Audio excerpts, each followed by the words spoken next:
Ladies and gentlemen, welcome back to Techno Tuesday, an emergency episode of Techno Tuesday, because we need to discuss AI copyrighted images. Obviously, AI has been all over the internet the past few years, and recently the AI images and videos are getting insane. And now it's getting even crazier. So this is Midjourney, which makes all these AI images. You've probably heard of it, maybe. This is DALL-E. And if you haven't heard of Sora, this is the new video generator from OpenAI. This came out, I think, a few weeks ago, and it's really, really high quality, and it's actually even worse compared to the new stuff that YouTube is putting out, which is even higher quality. So, if you somehow haven't noticed any of this stuff happening over the last few years, AI image generation is getting really, really, really, really good, and AI video generation is getting crazy good, and it's gonna be insane. So you might have seen any of this and wondered, who owns this? This person made a bird on a Buddha statue. Who owns that? Like, if a person goes into Sora or Midjourney or whatever and says, make me a video with a bird on a Buddha statue, does that person get the rights? Does the AI company own it? Does the person who owned all the original, like made all the original training data own it? Does Twitch chat own it? This is actually kind of confusing. Wait, and this matters a lot. What, are people gonna start using AI stuff for like video games and books? This stuff is getting crazier and crazier. Who owns all this? Can you copyright it? That's what we're gonna answer today. And it turns out it's actually a very interesting story. We have all these legal cases that have gotten us to this point. I think you're going to find it fascinating. Introducing my presentation that I made this morning called Can You Copyright AI Images? When you go to ChatGPT and you say, make me an image, who actually owns that? That's the question. As a reminder, when we're talking about ownership, we're talking about copyright. If you don't know what copyright is, it gives you the rights to something you made. We're mostly talking about the US here. Here are the rules for the US. It can change a little bit, but basically if you make anything, you automatically get copyright over it. You don't have to do anything. If I go make a painting in my garage right now, I get copyright of it. Now, you can go register it with the Copyright Office of the United States and make it all official, and you need to do that if you want to sue somebody. But if you just make a thing, you have the rights to it automatically. These messages you're writing right now, you have the rights to them. Congratulations, chat. You actually might not, because it's in Twitch. Twitch might have the rights. And it doesn't protect like an idea. You have to turn it into a tangible thing. But if you do that, you have a copyright, just straight up, automatically. And what's great about that is you have the rights to it. You have the rights to decide what it's used for and whether it's sold and it's reproduced and all that stuff, right? This is a fundamental thing about creativity and making stuff. You get copyrights of things that you make. So what I want to do is play a little game. We're going to play a game called Can You Copyright? I'm going to give you guys a series of scenarios, and we're going to see, can you even figure out whether a thing is copyrightable or not? Again, I just told you that if you make a thing, you can copyright it, straight up. So this should be easy, right? This should be very simple, straightforward question. Question number one, chat. You propose to your girlfriend at the beach. Congratulations. You go to the beach, and you set up this beautiful landscape in the background. You get everything ready. You're putting your phone there. You and your girlfriend are there. You're gonna sit down with the ring, and then, oh crap, somebody's dog runs over and steps on your phone, and the phone takes the picture of you and your girlfriend. Who owns the picture? Can you copyright the picture? Do I get it? I mean, it's my phone, and I set up everything. Do I get it? Chat made this stream, so chat owns it. Well, a lot of people guessed it. The dog gets it. Whoever creates something is the one who gets the copyright. It doesn't matter that I set up all the stuff. The dog made the picture. Congratulations to the dog. You now have the copyright of my wedding photo. Ooh, except dogs can't have copyright. Turns out the Copyright Office of the US says that only humans can own copyright. So I'm sorry, Chester, you don't get to have the copyright at all. Actually, nobody gets the copyright. There's a famous case for this that you quite possibly have heard of, where there was this guy named David Slater who went to Indonesia and he talked to a bunch of monkeys and he put out cameras in a way that he like wanted to get the monkeys to take cool pictures of themselves by pulling a rope or whatever. And he got a monkey to take a selfie. And it's this amazing photo, right? This incredible photo. But the monkey took the photo. And so what happened is he took this photo and he was like, this is mine. He started licensing it to stuff. And Wikipedia started using it. Like other companies started using it for things. And he was like, no, hold on. That's my monkey photo. I took that. And they went to court over it. And the Copyright Office ruled that, no, we only do copyrights for humans. You gotta be a human to copyright. The monkey took the photo. David was trying to say, look, I set it all up. I did the hard work. You know, he just took it. But like, I did so much here. And they're saying, no. It doesn't matter that you put in a lot of effort. That's the monkey's photo. And because it's the monkey's photo, it means it's not anybody's photo. Later, PETA sued him to try to say that the monkey should get ownership and not him. Like, actually, the monkey should get ownership. But again, the Copyright Office was like, no, PETA, no, humans can only have copyright. Monkeys can't have copyright. So unfortunately, this monkey did not get ownership of his photo. So this is pretty interesting, right? It establishes it's got to be a human that makes it. There's very clear precedent around that. So great job. You did great. Let's go to question number 2. Let's say you go to a fancy museum. And there's a fancy dog painting in the museum. Wow. Beautiful. This was made by Public von Daugh hundreds of years ago. Ludwig von Daugh has been dead for like 200 years, okay? So it's in public domain. You say, that is an incredible painting. And you've been training as a classical painter. And so you paint a perfect replica of this dog painting. Absolutely perfect. And this is like, you have been training for like a decade to be able to do this, right? You make this incredible, perfect recreation of it on paint. Can you copyright your painting? What do you think? The dog still owns it. The answer is, no. And here's why. You need to add creativity for something to be copyrighted. You can't just like put in a lot of work. That's not enough. You have to actually have creative expression and make a new thing for the US to be like, yes, you have the copyright, you own that thing. This came from a case called Bridgman Art Library versus Corel Corp. Bridgman Art Library went to a museum and there was a bunch of public domain photos, right? And they went there and took photographs of the paintings and made these like really beautiful photographs that were basically trying to perfectly replicate these like museum paintings. And then Corel Corp came along and they were like, oh, cool, some paintings. Again, the paintings are in the public domain because they're super old. They started using the photos of the public domain painting. Bridgman Art Library was like, hey, those are our pictures. We took those. And the court basically said, no, you just recreated this thing perfectly. That doesn't count. You have to add actual creativity. And a key part of this was basically the court saying, it doesn't matter that you guys went in there and you set up the lighting and you took a nice photo and you did all this stuff. That's not enough. You have to actually add original stuff. So again, they reinforce this idea of like, it's not enough to just put in a lot of work. That doesn't mean you own the copyright to a thing. You got to do more than that. Okay, so let's move on to question number 3. And this is a big one. You play Nintendogs for the Nintendo DS, and then you record funny commentary and editing for it. Wow, Puggies! You make an amazing YouTube video of you playing Nintendogs, and you have all these funny jokes and edits, and you put Subway Surfers in there, and you play the Vine Boom sound effect. Can you copyright it? So Nintendo owns Nintendogs. You made the video. Can you copyright it? Does Nintendo own your video? Okay, some people are saying it's because it's transformative, like it's fair use. The answer is, kinda. So, you can't copyright anything that involves Nintendogs because that's not yours. What you're making is called a derivative. You're making a product that is based on another copyrighted work. You can't copyright any of the stuff that came from Nintendogs. You don't own that. Depends on how Nintendo feels that day. Kind of.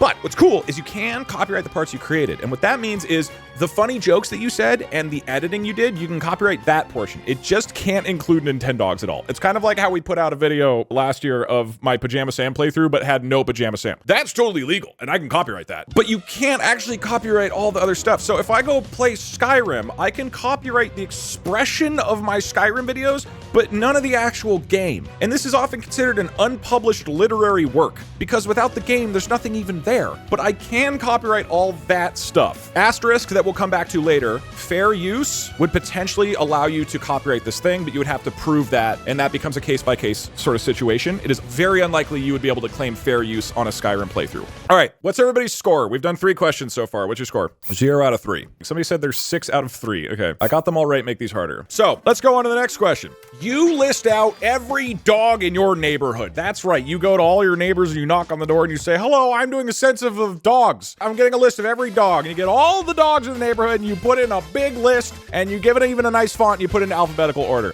Can you copyright your list of dogs? And why or why not? You got all of it. You got Mr. Snuffles. You have Dr. Snuffles. You have Mr. Snuffles MD. I'm seeing a recurring theme of dogs. No, that's totally coincidence. I think most people are actually figuring out the vibe of this one. As you could kind of expect, no, because you can't copyright facts.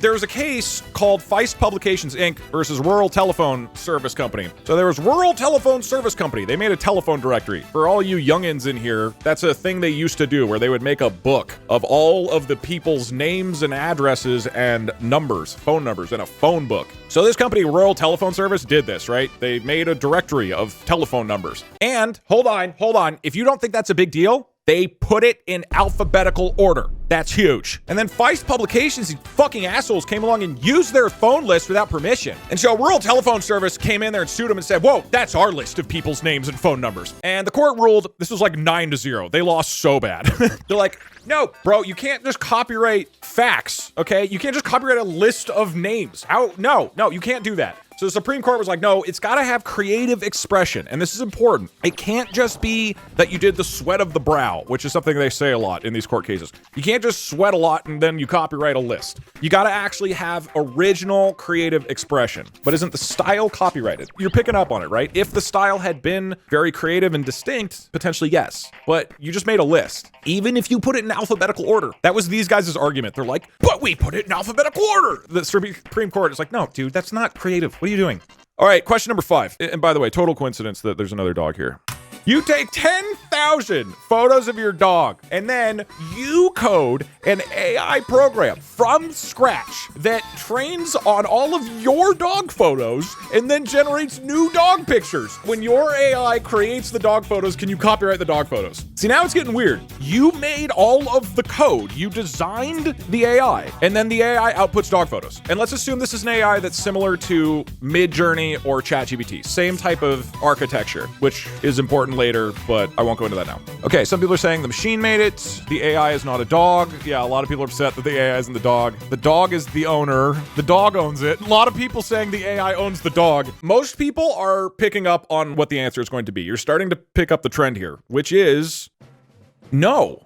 Because the dogs didn't make the picture. You didn't make the picture. You didn't actually make the picture itself. The AI made it. So the AI owns the copyright to it. But it turns out that AIs, because they're not human, and we have all this established court cases to show that, can't get a copyright because it is not a human. It doesn't even matter if you made the algorithm. There was this interesting case from this guy named Stephen Thaler and his AI that he made called DougDoug. And this one's really kind of fucking weird. This is like this British computer scientist. He made like 10,000 photographs around England or whatever of his own stuff. And then he coded an AI from scratch with his own images. And then he had the AI make images. And this is actually one of them that he tried to get copyrighted. But what was interesting is he didn't just say, okay, I want the ownership. He actually tried to get DougDoug, his AI, to get the ownership. He went to the copyright courts and systems and said, yeah, my AI should own this. My AI made it. He even is crazy. He started messing with parts of its brain essentially to make it like hallucinate more new stuff and make it dream like nightmare type things, and basically came up with this. But he was encouraging the AI to make things in a certain way. So he went to the copyright office and he said, I think the AI should own this. Kind of like what PETA did with the monkey. And the court was like, no, it's not a human. It's not a human. It can't own copyright. And they basically said, look, right now we have these rules established. This would require fundamental changes. If we're going to start letting machines own copyright, that's like a completely different system than what we have as our current copyright system, right? And the guy doesn't own it either because the AI made it. So now this leads us to our final question, which you can probably guess at this point. The question is, if you go to ChatGPT right now, or you go to Midjourney right now, or you go to Google's AI right now, or any of the AI systems, and you ask it to make a dog picture, and even ChatGPT doesn't even have the rights to all of the images that it trained on, right? That's a whole other thing we're gonna get into. Can you copyright your shitty dog image? I made this morning on ChatGPT. Can I copyright it? And pretty much all of you are understanding it. No, I can't, because the AI made the thing, not me. And that means an AI image can't be copyrighted by anybody. It can't be copyrighted by the people who did the original training images. It can't be copyrighted by OpenAI who made it, and it can't be copyrighted by you.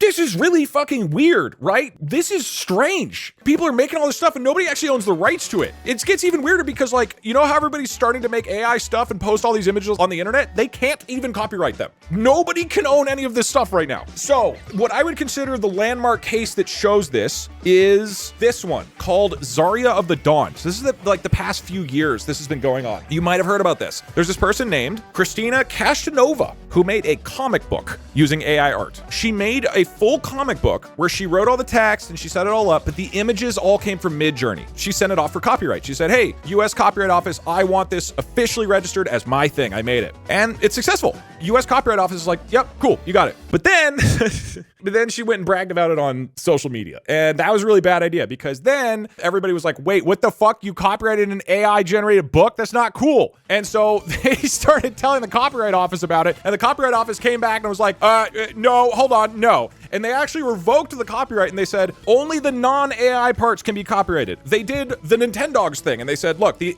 images, that's not you. You didn't do it, sorry. But everything else you got. The text and the arrangement is, you got that. So there's an important point here as we get into this. How does a system like Midjourney actually work? How does it make images? Well, the way these things work, I'm not going to get super detailed into it. This one uses stable diffusion. Various companies are using different algorithms for generating images. But the core idea is that you get an AI that's trained on a shit ton of images, millions or billions of images, usually billions. What it's doing during that training is basically learning the general patterns that humans look for when they say certain text and it's associated with certain images. The next step, after having looked at all these training things, is you start the AI generation process by giving it just a blank slate of noise, like static. Unlike what some people think, when you ask an AI to make an image of, I don't know what this is, of an orange, it doesn't start with a picture of an orange. It doesn't go look at all the other pictures of oranges that it was trained on. Instead, it starts with literally a bunch of static, and then it slowly tries to remove the static, called the noise, to get closer and closer to an orange. It doesn't even know what it's going towards. It's just like, I think if I make this a little less staticky, it'll get closer to an orange. And it does that over and over and over and over and over and over and over. Unlike what you might think, an AI image generator isn't just looking at everybody else's images and like cramming them together and stealing them. It genuinely starts with a blank slate and it goes, okay, like this type of painting, I think it kind of looked like this. It does that a little bit, removes a little bit of the static, and then it does a little bit more. And slowly this thing that starts as just like gray slowly emerges into this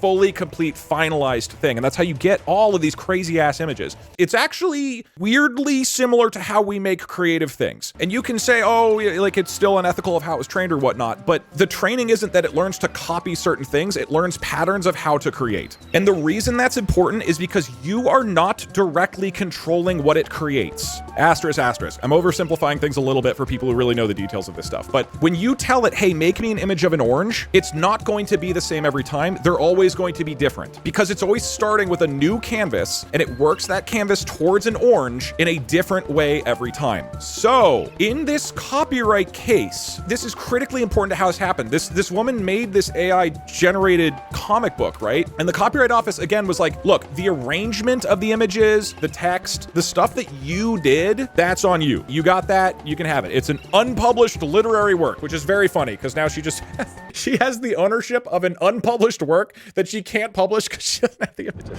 That's hilarious. So they're basically like, look, there's a clear distinction here. The parts that you did as a human, you're good, all right? You got that. You can have an unpublished work. But the images that were made by Midjourney weren't made by a human. And so she came back, the creator, and said, well, hold on. And here's where it gets kind of weird, right? She came back and said, wait a minute. I didn't just go on the internet and like Google this picture and steal it. I told the AI what I wanted. I want it to look like this and I want it to have this style. And then after it made the first version, I told the AI, I want these iterations. I went through hundreds or thousands of iterations until it got to the version that I liked. I basically creatively directed this thing. I put in a ton of creativity to it. Yes, Midjourney was making the images, but I was guiding it and giving it all the feedback. I put in a ton of creativity. That's kind of legit, right? It's like, okay, yeah, that's fair. That is genuine creativity. You might not like it. Maybe you say Midjourney did more, but like that is genuine work that she's putting into it. But the Copyright Office basically says, no, that's like you hired an artist. That's like you went out and you hired a person to make you art. You told them what you wanted, but the artist owns it. This is how it actually works in real life. If you go and hire an artist to make you something,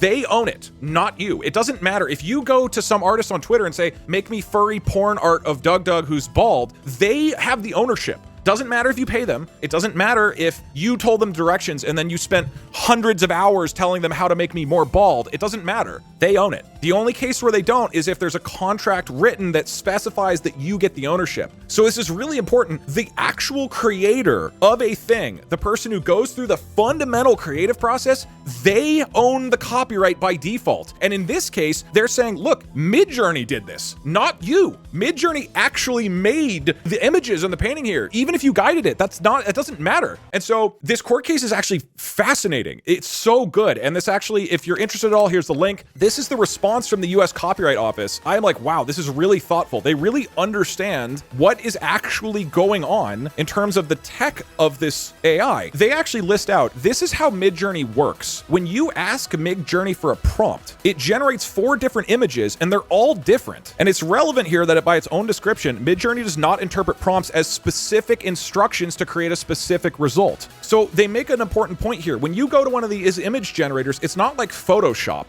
which is a tool where when you do something in Photoshop, you get the same result every time. You're telling it, hey, I want this general thing, and then it creates the general vibe, but it's not a tool that one-to-one matches with what you want to do. So the fact that you can't recreate this image, Midjourney will never perfectly recreate that. It will be different every time. Because of that, it's not just a tool, and therefore it is actually the one being creative. The Copyright Office really dove into this and seems to genuinely understand what's going on. And so it's really fascinating. It's like if these AI systems were just copying and pasting things, this would be a little clearer, right? It's just like you're using AI, but instead the AIs are being creative enough that they actually are the creator, which is very strange. Hey Shark, it's Techno Tuesday. So this is really fascinating, and it leads me to my next section called What's Up, Beijing?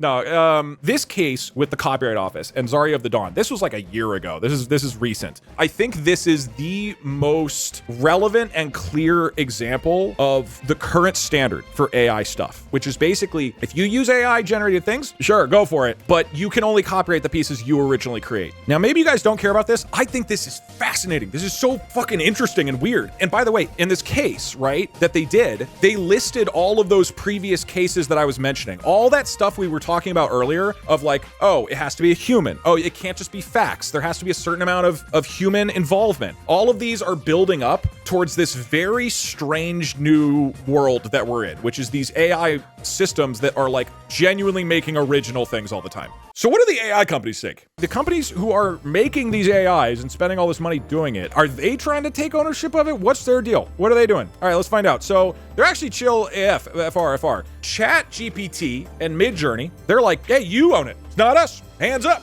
It's all you, buddy. So, for example, in the OpenAI terms of service, it says, as between, no, we need the fancy music. As between you and OpenAI, and to the extent permitted by applicable law, you, A, retain all ownership rights and input, and B, own all output. We hereby assign you our right, title, and interest, if any, in and to output. So they don't claim it, right? They're like, hey, it's all you. But again, that doesn't mean you have it. They're saying like, hey, to the extent of the law, you can have it. But the extent of the law doesn't let me have it. So from their perspective, they're not trying to claim anything. They're like, hey, you do whatever the fuck you want. It's not on us. They're going to make money by charging you to generate the thing, but they're not going to try to take the thing itself. And again, to be clear, they don't have the rights. When they say, hey, you can have all the rights, they're not giving you anything that they own. They don't own it. The AI owns it, which means it doesn't own it because it's not a human. So they're giving you a thing that they can't give you that you can't have. Thank you, ChatGPT. Very cool. But so, okay, we're forgetting somebody here. There's somebody in this whole equation that we haven't talked about yet. Who is it? Can anybody think of them?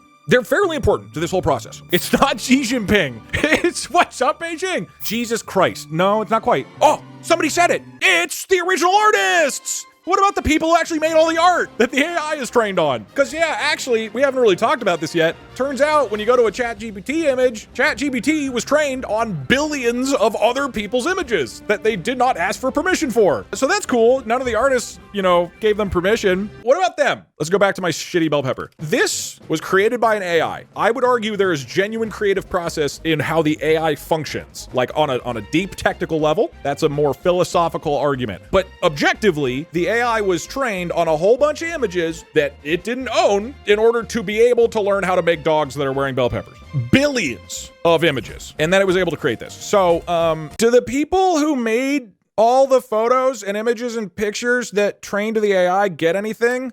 No, they don't. Sorry, artists, you're fucked. However, there's a possibility that things could change because New York Times sued OpenAI. OpenAI, who makes ChatGPT, trained ChatGPT off of a shitload of New York Times articles. And so the New York Times came in and they said, whoa, copyright infringement. You're taking all of our articles and our news that we made and you trained your AI with it, and that's not fair. Those all are copyrighted stuff. You can't just take it. They also said, and this is pretty important, that ChatGPT is actually serving as a market replacement. And I'll explain what this means in a second. They're saying, look, instead of having to go to our site, New York Times, and pay us money to read our articles that we work on, now they're just using ChatGPT to get a summary. ChatGPT can replace our work. So it's like harming our business. It's not just you took it from us without permission. It's that you're also using it to take business from us in the future. And they say, hey, you should have to pay us. You should have to do something. Rebel. We do have to take a quick break and talk about fair use. Do I have like a funny like Renaissance fair song? I thought this was a very hilarious joke that I searched for fair and put this picture in. Real quick aside, what the fuck is fair use? In general, if somebody makes a thing, they have the copyright for it. But with fair use, the idea is like, let's say you've made a cool piece of artwork. You made a painting or whatever. Let's say you made this painting. This is your painting. And I come along. Fair use could potentially let me use your stuff without permission in my copyrighted material. Now, generally, this is meant to be for education, commentary, innovation. The idea is like, I'm creating something that is particularly unique or educational, and it requires me to use some of what you made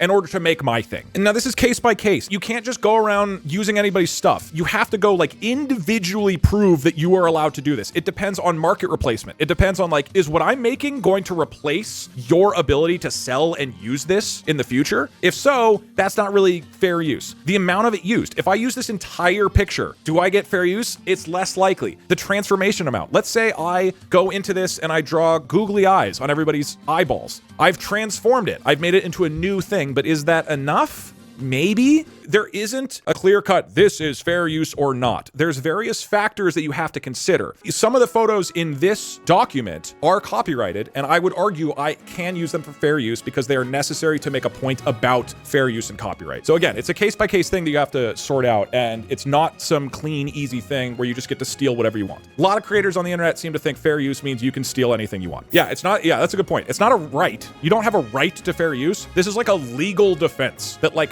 maybe you won't get in trouble. So that's what fair use is. The idea is it protects you if you use other people's stuff in very specific cases. Now, as a reminder, what we were talking about is that New York Times sued OpenAI. And OpenAI's response, they're like, hold on, bro, is the news even copyrightable? Isn't it just facts? Remember how earlier we talked about the phone book? That's their first thing they're doing. They're like, you're just talking about the news. That's not creativity. And then New York Times came back and were like, yes, it is. We work really, really hard on our news. And then New York Times is like, but you know, do you really? You're just saying facts. Here's the legal precedent for that. And they came back, they're like, we have so much stuff that we do. We work really hard. And then OpenAI was like, okay, show us. Prove it. So OpenAI's lawyers have asked New York Times to provide all of the documents and research and notes from all of the editors for all of their articles to prove that this is actually creative and not just facts. And New York Times has been like, we can't fucking do that. That's so much work. We're not going to go and fucking get all of the notes from all of our articles forever. But it's kind of interesting, right? That whole thing about the phone book sets this really interesting precedent. You can't copyright facts. So is your news copyrightable? The only way it's copyrightable is if you prove that you're being really creative with it. But then that kind of goes against a lot of New York Times, which is their whole thing is like, we tell you the news like it is. Very strange thing that's going back and forth there, right? These cases are currently going on, by the way. So then the argument is if the facts aren't copyrightable, then our AI should be able to go learn all the facts and then create new facts, right? Our AI should be able to learn them. You don't get to own the facts. So it's very interesting. And the second bigger argument is this is fair use. We're transforming it. When somebody uses ChatGPT, they're not just getting a copy of a New York Times article. They're not. ChatGPT is summarizing it or giving new information or presenting it in whatever way the user asked for. And I think there's legitimate argument to this. I think both sides have legit argument here. This is currently in court. The result of this is going to be a huge factor on whether fair use can be claimed by AI companies. A lot of what people are upset about with AI art is the fact that these companies are mostly making these things from images and videos that they don't have the rights to. Not all of them, but most of them. And so the question is, what happens if they can't claim fair use? The only real argument they have is like, hey, it's fair use, right? Yeah, we are able to use all this stuff and we don't need to give you permission because we're dramatically transforming it, right? It's in the same way that if I go watch 1,000 YouTube videos and then I go make my own YouTube video, I don't owe the 1,000 YouTube videos I watched anything. That was inspiration that taught me how to be a better creator and gave me ideas for the future. As much as people like to hate on AI, it's not this cut and dry thing. The process of training these AIs is eerily similar to how we as humans learn to have new creative ideas and express them. I'm not saying it is creative. I'm saying it is weirdly close to what we as humans do. Not the same, but weirdly close. There's nuance here, and we'll get into this more later. This court case is going to be massively impactful on whether the AI companies can keep just taking everybody's data without permission. There's another court case that's pretty big. I forgot to change the thing. It's from Getty Images versus Stability AI. AI. Getty Images, if you are not aware, they own the copyright of like tons and tons and tons of photos. That's their thing, right? Whenever you see people at the red carpet, a bunch of celebrities, it says Getty Images at the bottom right. So Getty Images has millions of photographs that they take and they license them. You have to pay to use them. And Stability AI made Stable Diffusion. Stable Diffusion is the, let's say, algorithm. It's the model that can create images. Midjourney, which is one of the most popular AI image generators, runs on Stable Diffusion, partially, but there's a bunch of AI companies that use this core technology. And so their image generator was absolutely trained on Getty Images. And so Getty Images says, whoa, whoa, whoa, you used all your images to make your AI. That's not fair. That's copyright infringement. What's even funnier with this is Stable Diffusion will actually make original AI images that have the Getty Images watermark in them. It's not just that you took all of our stuff. It's also making images that have our watermark. Clearly, you're just recreating our stuff. So they're using that as an argument to be like, this is market replacement. You're just like outputting our stuff. So I think it's easy to kind of be like, you get them, Getty Images. Go fight for the little guy. Go fight for the artist. Yeah, the artist should get paid, all this stuff. What's funny is Getty just wants to be paid. So in their official press release, they're like, this week, Getty Images commenced legal proceedings in the High Court of Justice in London against Stability AI. They basically say, hey, you took our images and processed them, and now you're hurting content creators. And then they say, Getty Images believes artificial intelligence has the potential to stimulate creative endeavors. Additionally, Getty Images provided licenses to leading technology innovators. Stability AI did not seek any such license from us, and we believe should have pursued licensing. Getty Images is basically just like, you should pay us, which, you know, like, it's funny because it's not like Getty Images is going to go give that back to the creators. They're just going to take it for themselves probably. But Getty just straight up is like, we're doing this for the content creators, so we should get a lot of money. And it's like, okay. Stability's response, their core thing is, it's transformative. This is original. They're saying the fair use argument. They're like, look, when we make a picture of an astronaut on a horse on the moon, that's an original creation. Now, again, part of the argument of Getty Images is like, you're putting things that have our watermark in them. And then they have a genius response to this. They say, check this out, if users recreate copyrighted stuff, that's on them. That's not us. That's brilliant, right? They're just like, if somebody goes in and says, make me an image with a Getty watermark, they did that. That's on them. Because when you use one of these services, you have to sign the terms of service. And you have to say, I'm not going to recreate copyrighted things. And then if some guy goes and does that, that's on them. It's like if you upload porn to YouTube, YouTube's like, look, that's not on us. We'll do our best to take it down if you let us know, but they made that. It's not on us. This is currently in court. Who knows? It's interesting. Both sides have legit points. I think Getty is probably a little more legit in this case. The fact that the thing is just putting Getty watermarks in the video, in the images is not a good look, but who knows? Maybe they'll win. So this is another really big court case going on that is about images specifically that will probably have a major impact on whether fair use kind of becomes a big deal. So whether or not those cases play out will probably dictate whether these companies have to pay the content creators in order to use all their data to train. But regardless, data creators, you don't get copyright. Sad. Sorry. Doesn't matter if you made a bunch of paintings that some AI company took. You don't get to own it. And this gets back to the thing of the AI made the AI images. You made stuff. The AI company used your stuff to make an AI. The AI made something new. The AI made the thing, not you. It doesn't matter that you're at the beginning of the chain. You're not part of the end result. And if you say that's rigged and that's a scam, yeah, that's seriously flawed in major ways. However, you could also argue, again, if some genuine artist, a painter, goes to a museum and looks at all these incredible pieces of art and is inspired and then goes and makes new things, the paintings he looked at, those owners shouldn't own his new stuff, right? Humans all iterate creatively. That's how we work. It's not like any person who inspires anybody should get ownership of what they made. That doesn't really make sense. But we're wrapping up.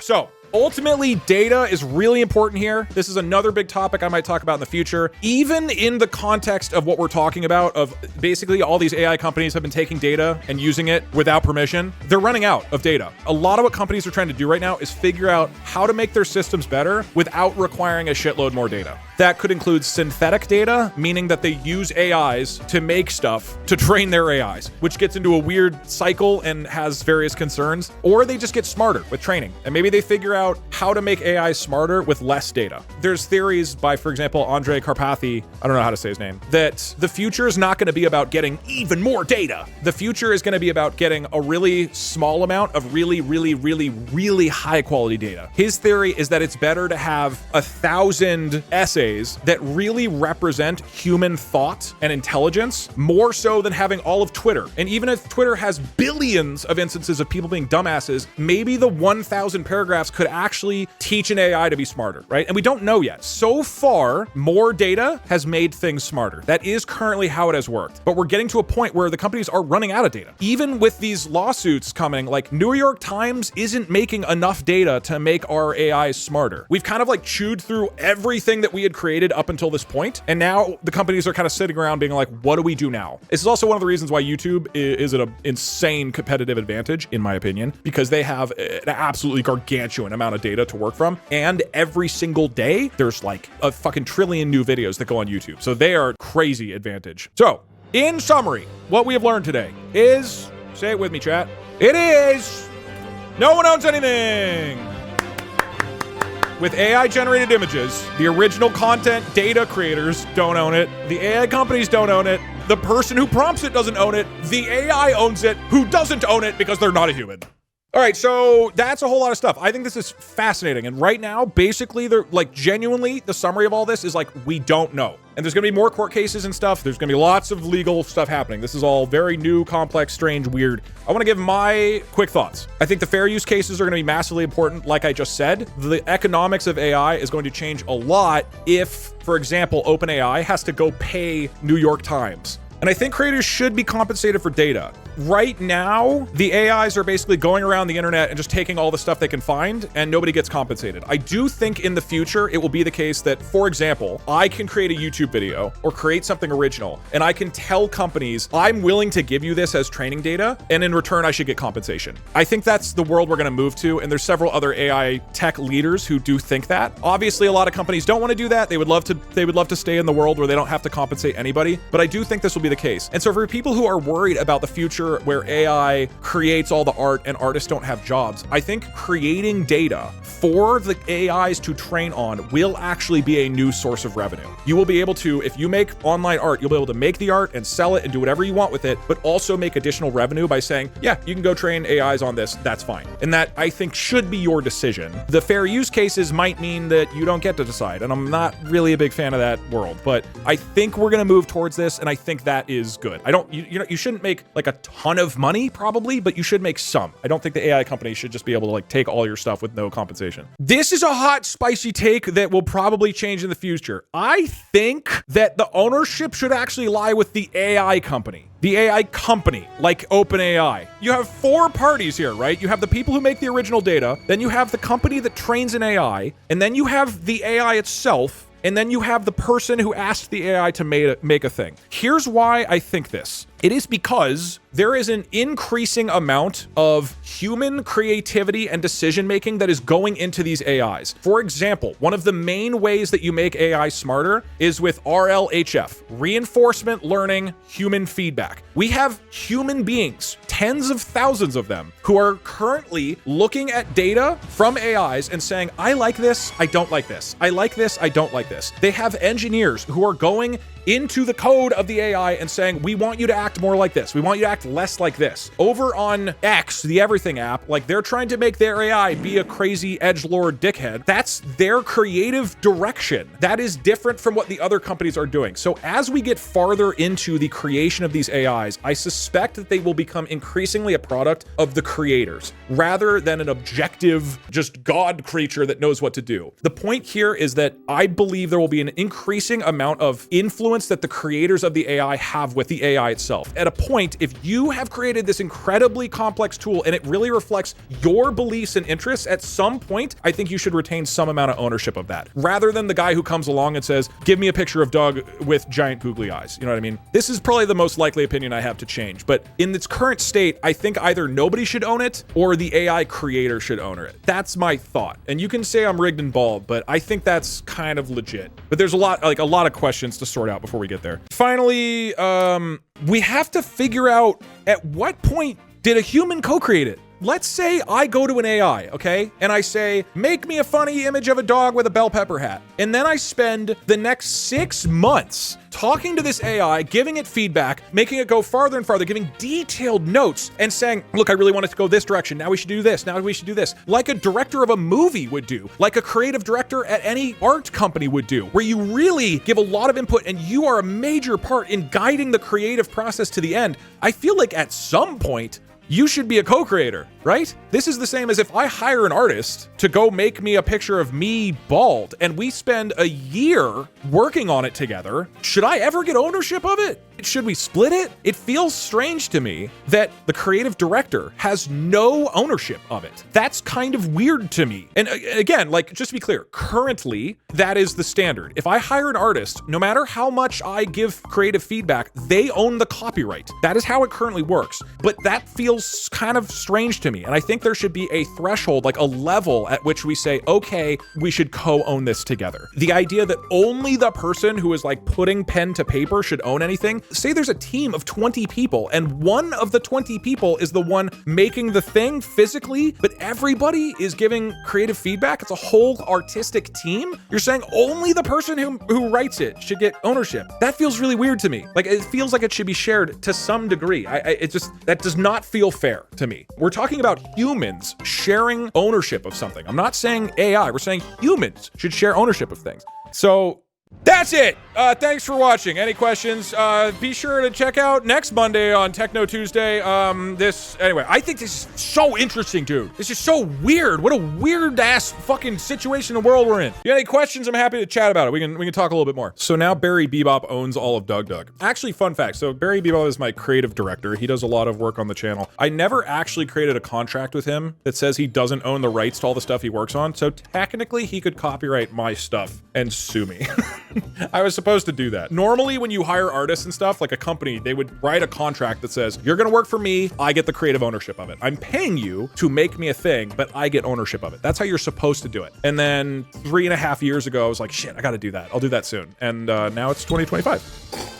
If I train a child on only I, who owns the child, the eye or the person who generates the eye? I have an idea. Anybody have a spare baby? Let's take a baby and let's put him in a room. And then we'll take all of the 2 billion data images that Stable Diffusion uses, because it's an open data set. We can download it right now. We put them in a slideshow. And for 18 years, the baby just has to watch a slideshow of the 2 billion images, okay? And then at the end, we do a competition, baby versus Stable Diffusion. And we see, do they make the same kind of art? And if the AI's art is better than the baby's, that means AI is more creative. Sorry, AI wins. But we will have to sack a few babies for this. What annoys me the most about AI is how people use it to create fake news/fact videos. Yeah. My mum watched a shitty AI video about some crazed Australian killer and believed it was real. Also, thoughts on Google Images being infested with awful AI images. I think both things you just described are great examples of the immense amount of problems we are going to have because of AI. I am an AI optimist. I think our world will be better because of AI. One of the best expressions of that I've seen is this blog post by Dario Omadai, who is the CEO of Anthropic, one of the biggest AI companies. I would really recommend reading this. This is one of the more interesting articles and arguments that I have read that is basically saying, look, AI is going to have an incredibly positive impact. But he's also a realist and is like, AI is going to really potentially fuck up our world. He's notable and he's a little more trustworthy because his company, Anthropic, has put way more effort into safety, way more effort into making sure that like there are really high standards for safety and that there isn't going to be danger with what these AIs are doing. So I really like Dario, and I've listened to a bunch of the stuff he said. Whereas some of the other AI, like Sam Altman, who runs OpenAI, you don't know what the fuck he's thinking. I really like this guy. He also has an interesting background in that he would did biological work, like biotech and stuff. So he's not just some tech bro. He's a biotech bro, but his background I think is really interesting. But he's very realistic. There is a lot of bad shit that is going to happen with AI. I'm not denying that at all. And it's like, how do we maximize the positives while reducing the negatives? I really want AI to solve all of our diseases. I would really like AI to fix cancer. I think that will happen in our lifetimes. And to me, I'd rather we fight towards that future rather than say, nah, there's going to be problems, let's abandon the whole thing. There's a big difference between this and generative AI. Yes, okay, another disclaimer, as I will keep giving disclaimers. Generative AI, I think, is probably going to be more problematic than good. And just to be clear, when I mean generative AI, I mean like art and videos. I see way more downsides to AI art and AI videos than upsides currently. I don't know that having a tech bro being able to make a movie entirely in AI is worth the fact that there's going to be crazy amounts of deep fakes and scams and artists losing jobs and all this other stuff. I'm not like a fan of generative AI specifically. I think that AI tech broadly is going to massively improve society. And in the specific sphere of art, it's fucked and it's kind of scary. That's not to say it strictly is bad, but it definitely leans on the worst side, for sure. When I say that I'm an AI optimist, I mean AI broadly. Right now, for sure, generative AI is like not ethical in my opinion. I do not think AI companies should just be able to steal everybody's stuff and make images. All right, last donation. Let's make sure. Okay, there's don't worry. Hey Doug, have you seen the Iron Super Monkey Ball? It's crazy. That is not really the type of AI we're talking about.